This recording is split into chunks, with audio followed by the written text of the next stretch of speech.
अयोध्या का राम मंदिर पाकिस्तान में बैठे बहुत से आतंकियों के टारगेट पर है। वो कोशिश कर रहे हैं भारत में किसी ऐसे शख्स को ढूंढकर जो इस पर उनके मंसूबों को अंजाम दे सके। अगली तस्वीर मैं आपको दिखाऊं, कल पकड़ा गया अब्दुल रहमान। तस्वीर आप देख रहे हैं, कई राज्यों की पुलिस ने मिलकर अब्दुल रहमान को पकड़ा था। फरीदाबाद से इसकी गिरफ्तारी हुई थी। आज इसके मां बाप की तस्वीरें भी आई हैं। तस्वीर आप देख रहे हैं, उनके घर परिवार तक रिपब्लिक पहुंचा है, उनके मां बाप से बात की है। अगली तस्वीर मैं उनको दिखाऊं आपको उसके घर की तस्वीर। ये अब्दुल रहमान का घर है। अब्दुल रहमान अयोध्या का ही रहने वाला है, लेकिन बड़ी चीज यह है कि अब्दुल रहमान के परिवार से पूछा सवाल, अब्दुल रहमान के पिता से पूछा गया कि आपके बेटे पर यह आरोप है कि वो अयोध्या में रहता है और अयोध्या मंदिर पर ही ग्रेनेड हमले की तैयारी में था। तो पिता ने कहा बेटा दोषी है तो उसे सजा दी जाए। सुनिए भाई, इसकी पूरी छानबीन होनी चाहिए कि मेरा लड़का दोषी है कि निर्दोष है, क्या है ये। अगर दोषी है तो भाई उसको सजा चाहिए, उसमें फिर हम नहीं बोलेंगे, क्योंकि हम अपने देश के साथ, हम किसी धार्मिक स्थल को किसी को तकलीफ नहीं देना चाहते। भाई, इसकी पूरी छानबीन होनी चाहिए कि मेरा लड़का दोषी है कि निर्दोष है, क्या है ये। अगर दोषी है तो भाई उसको सजा चाहिए, उसमें फिर हम नहीं बोलेंगे, क्योंकि हम अपने देश के साथ, हम किसी धार्मिक स्थल को किसी को तकलीफ नहीं देना चाहते।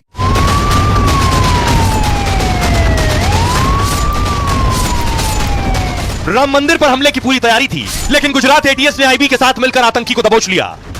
अब आतंकी अब्दुल रहमान पूछताछ में नए खुलासे कर रहा है। एक पेन ड्राइव में राम मंदिर पर हमले का ब्लूप्रिंट था। अब्दुल के फोन में पाकिस्तान के कई नंबर मिले हैं। राम मंदिर पर हमले की साजिश वीडियो कॉल पर रची गई थी। इतना ही नहीं, वीडियो कॉल से ही आतंकी ट्रेनिंग भी ले रहा था। आतंकियों ने उसे ऑनलाइन ट्रेनिंग दी, लेकिन बार बार वो मरकज में किससे मिला, जांच एजेंसी ये पता लगाने में जुटी है। अब आइए आपको बताऊं कि आखिर राम मंदिर पर अटैक की बहुत बड़ी तैयारी थी। पाकिस्तान में बैठे आका बाकायदा वीडियो कॉल के जरिए ये सब कुछ प्लानिंग कर रहे थे। आतंकी अब्दुल रहमान को पूछताछ में बड़ा खुलासा हुआ है। एक पेन ड्राइव में राम मंदिर पर हमले का पूरा ब्लूप्रिंट तैयार था। राम मंदिर और प्रशासनिक कार्यालय उसके निशाने पर थे। इसके अलावा कई अन्य धार्मिक स्थलों की जानकारी जुटाई गई। राम मंदिर पर हमले के लिए अब्दुल रहमान पूरी तरह से तैयारी कर चुका था।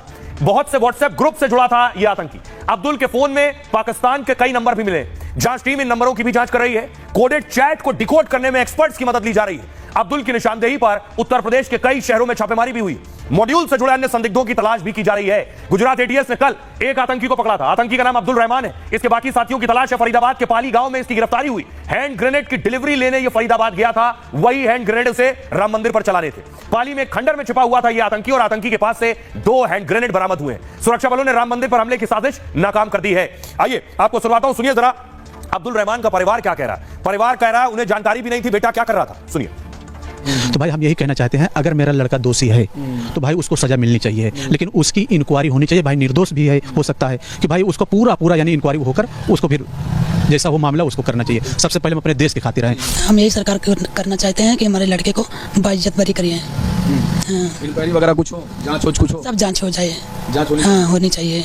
आप क्या शंका है कि ऐसा कुछ हो सकता है? नहीं, कोई शंका नहीं है। बच्चा सीधा साधा बच्चा है। बच्चा त्योहारों पे अपने घर रहते हैं, तो अब्दुल वहाँ दिल्ली क्या करने के? कैसे हम दोस्त से मिले जाते हैं। हाँ बेटा वो कहीं फंस गए हैं, बेटा कोई फंसा दिया। हाँ। अब आइए आपको बताऊं कि अब्दुल रहमान का ब्रेन वॉश किया गया। यानी अब्दुल रहमान राम मंदिर पर हमले के लिए तैयार हुआ, बाकायदा उसका ब्रेन वॉश कैसे किया गया आपको बताऊं। आतंकी अब्दुल रहमान की गिरफ्तारी पर खुलासा हुआ कि आतंकी संगठन आईएस खुरासान ने इसे तैयार किया। आईएस खुरासान ने ब्रेन वॉश किया और उसके बाद हमले के लिए इसे भेजा। धार्मिक भावनाएं भड़काते हुए हमले के लिए तैयार किया गया। बीते कई महीनों से इस आतंकी संगठन के संपर्क में था अब्दुल। आईएस खुरासान पाकिस्तान और अफगानिस्तान में सक्रिय। सोशल मीडिया के जरिए इससे संपर्क किया गया था। ग्रुप में मुसलमानों को आहत करने वाले वीडियो ही डाले जाते थे, भड़काने के लिए, ब्रेन वॉश करने के लिए। ग्रुप के लोगों को वीडियो संदेश भी भेजे जाते थे। इस संदेश में अब्दुल को अयोध्या में जुल्म की बात कही जाती थी। मस्जिद की जगह पर मंदिर को लेकर भड़काया जाता था। अब्दुल ने राम मंदिर और उसके आसपास की रेकी की थी और इस दौरान अब्दुल ने मौके का वीडियो भी बनाया। इसके कई सारे वीडियो उसने आतंकी संगठन के साथ साझा किए। रेकी हो जाने के बाद अब हमले की तैयारी चल रही थी। अब्दुल लगातार अपने साथियों के संपर्क में रहता था। हैंड ग्रेनेड मिल जाने के बाद वो अगले आदेश का इंतजार कर रहा था और उससे पहले ही आईबी यानी इंटेलिजेंस ब्यूरो गुजरात की एटीएस को इसकी जानकारी मिली और इसके बाद आतंकी की फोटो सुरक्षा एजेंसियों ने जुटाई। शुरुआती पूछताछ के बाद उसे फैजाबाद ले जाने का प्लान है। आगे की तैयारी है। अब आपको सुनवाता हूं, सुनिए जरा। हमारे सहयोगी ग्राउंड जीरो पर पहुंचे हैं, उनकी रिपोर्ट देखिए जरा। अगर कोई भी संदिग्ध व्यक्ति मंदिर में अगर प्रवेश करता है तो उसके लिए यहाँ से निकल पाना असंभव है। इस तरह की सुरक्षा व्यवस्था है। कई लेयर में अलग अलग सिक्योरिटी फोर्स यहाँ पर काम कर रही हैं, जो आपको दिखाई नहीं देंगी। पुलिस ने ही अभी एक स्पेशल सिक्योरिटी फोर्स यानी एसएसएफ उसका भी गठन किया है, जो मंदिर प्रांगण से लेकर बाहर तक की सुरक्षा का जिम्मा संभाले हुए। साथ ही उत्तर प्रदेश पुलिस के जवान, उत्तर प्रदेश की पीएसी बल, एसटीएफ और एटीएस, ये तो उत्तर प्रदेश की बात है। अगर हम केंद्रीय फोर्स की बात करें तो सीआरपीएफ भी यहाँ पर तैनात है। साथ ही यहाँ पर खुफिया एजेंसी, चाहे उत्तर प्रदेश की एलआईयू हो, सीआईडी हो या तमाम तरह के जो सादे ड्रेस में कुछ और केंद्रीय जांच एजेंसियों के लोग भी यहाँ पर हैं, उनके कर्मचारी भी यहाँ पर हैं जो लगातार इनपुट देते रहते हैं और वो पूरे इस प्रांगण में घूमते टहलते रहते हैं। आप एक लेयर तोड़ेंगे, 2 लेयर तोड़ेंगे, 3 लेयर तोड़ेंगे, लेकिन सुरक्षा व्यवस्था इस तरह से है कि सभी लेयर को तोड़ पाना असंभव है। तो राघवेंद्र की रिपोर्ट आप देख रहे थे, लेकिन एक बहुत चौंकाने वाला खुलासा हुआ है कि आतंकी वीडियो कॉल के जरिए पाकिस्तान से ट्रेनिंग ले रहा था। अब्दुल रहमान पूछताछ में इसने राज उगले हैं और राम मंदिर पर हमले की साजिश वीडियो कॉल पर रची गई। उसके मोबाइल में कई धार्मिक स्थलों के फोटो और वीडियो मिले हैं। परिवार को दिल्ली के मरकज में जाने की बात कहकर यह निकला था। इसके बाद अपने घर मिल्कीपुर से फरीदाबाद पहुंच गया।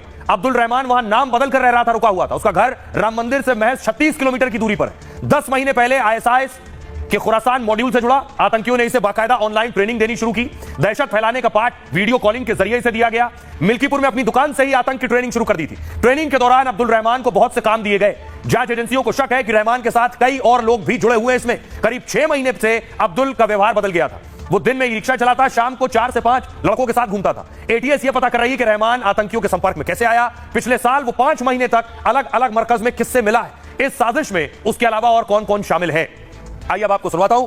सुनिए जरा स्थानीय लोग क्या कह रहे हैं इसकी गिरफ्तारी के बाद।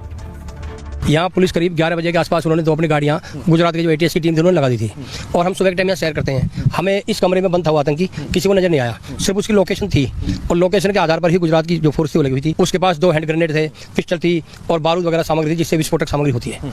उन्होंने हमारे नौजवानों ने बड़ी बहादुरी दिखाई और उस सामान को सारे को यहाँ उसको रिफ्यूज किया, डिस्पोज कर दिया सारे को और उसको अरेस्ट करके ले गए।